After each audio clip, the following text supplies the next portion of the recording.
नमस्कार शेतकरी मित्रांनो, स्वागत आहे तुमचं नवीन व्हिडिओमध्ये. तर शेतकरी मित्रांनो, खूप साऱ्या शेतकऱ्यांच्या कंप्लेंट होत्या की पराठीवरचा काळा मावा जात नाही आहेत. मी तुम्हाला दाखवतो कशा प्रकारे राहतो. हे बघू शकता शेतकरी मित्रांनो, जे कोहे पानं आहेत त्यावर माव्याचा किती हेवी अटॅक आहे. तर खूप सारे कॉम्बिनेशन ट्राय केले तरी पण याच्यावर काही उपाय आपल्याला सापडत नाही. तर शेतकरी मित्रांनो, आपण आता 3 याचं कॉम्बिनेशन करणार आहे. कॉम्बिनेशन म्हणजे आपल्याकडे 3-4 एकर पराठी आहेत, तर त्यामध्ये 3 अलग अलग ट्राय करून सांगणार आहेत की कोणत्या याने बेस्ट रिझल्ट येणार आहे. तर सगळ्यात पहिले शेतकरी मित्रांनो, आपण वापरणार आहेत UPLचं उलाला. तर ज्यामध्ये कंटेंट आहे फ्लोनिकामिड 50%. तर या पहिल्या प्लॉटमध्ये आपण उलाला मारणार आहे आणि त्याचसोबत घेणार आहेत नीम ऑइल, जे की पाटील बायोटेकचं आहे कडूराजा नावाने. आणि त्यानंतर घेणार आहे प्रोफेनोबॉस, जे की क्युरॅक्रॉन आहे सिजेंटा कंपनीचे.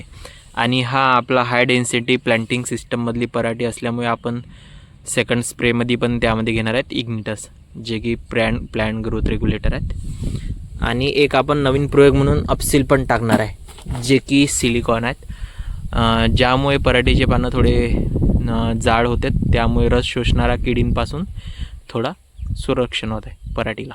त्यामुळे आपण हे अपसिलचा वापर करणार आहे. तर अशा प्रकारे आपण पहिला शेतामध्ये असा फवारा करणार आहे. दुसऱ्या शेतामध्ये आपण घेणार आहे शेतकरी मित्रांनो PI इंडस्ट्रीजचे किपन, ज्यामध्ये कंटेंट आहे टोल्फेन पायरेट. यामुळे काळा मावा, पांढरी माशी मावा, तुडतुडा, फुलकिडा सगळं कवर होते. फक्त याला कंडिशन हे आहे की जमिनीमध्ये ओलावा मेंटेन पाहिजे. आता या जमिनीमध्ये आपलं तेवढा ओलावा नाही आहे पाण्याच्या कमतरतेमुळे, त्यामुळे आपण हे दुसऱ्या शेतामध्ये मारणार आहेत. तर याचे रिझल्ट बघूयात कसे येतात. तर आणि एका शेतामध्ये अजून शेतकरी मित्रांनो आपण मारणार आहे डोरिटो, जे की PI इंडस्ट्रीजचंच प्रोडक्ट आहे, ज्यामध्ये कंटेंट आहे डायफेन्थ्रॉन प्लस डायनेटिफ्युरॉन. तर बघू शेतकरी मित्रांनो, 3 प्लॉटमध्ये आपण 3 एक्सपेरिमेंट असे करून बघणार आहेत आणि कोणाचा कसा काय रिझल्ट येते तर ते तुम्हाला कळवणार आहेत. शेती म्हणजे एक प्रयोगशाळाच राहते, यामध्ये आपल्याला एक्सपेरिमेंट करत राहावं लागते, जेणेकरून कोणता रिझल्ट कसा येतो ते आपल्याला बघायला आणि पुढे शिकायला, पुढे नंतरच्या फवाऱ्यात मारायला कामही पडते. तर चला शेतकरी मित्रांनो, आपण मारणं स्टार्ट करू आता. तर शेतकरी मित्रांनो, हे बघू शकता अशा प्रकारे आपला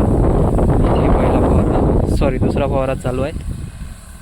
तर यामध्ये आपण उलाला, अपसिल, जे की सिलिकॉन आहे, प्लस बुरशीनाशक म्हणून किटाजिन घेतलेला आहे, आणि प्रोफेनोबॉस घेतलं अळीनाशक, कारण आता अमावस्या होते तर अंडे वगैरे टाकले असेल. आणि त्यामध्ये कडू घेतलं की जर राहिलेलं काही आपले चेविंग किंवा सकिंग पेस्ट आहे त्यांना कवर करायसाठी. तर आता अशा प्रकारे आपला फवारा दुसरा चालू आहे. आणि इग्नेटस घेतलं बाहेरचं हाईट थांबवासाठी आणि जवळजवळ पात्याबोंड यासाठी. तर बघू शेतकरी मित्रांनो कसे काय रिझल्ट येतात.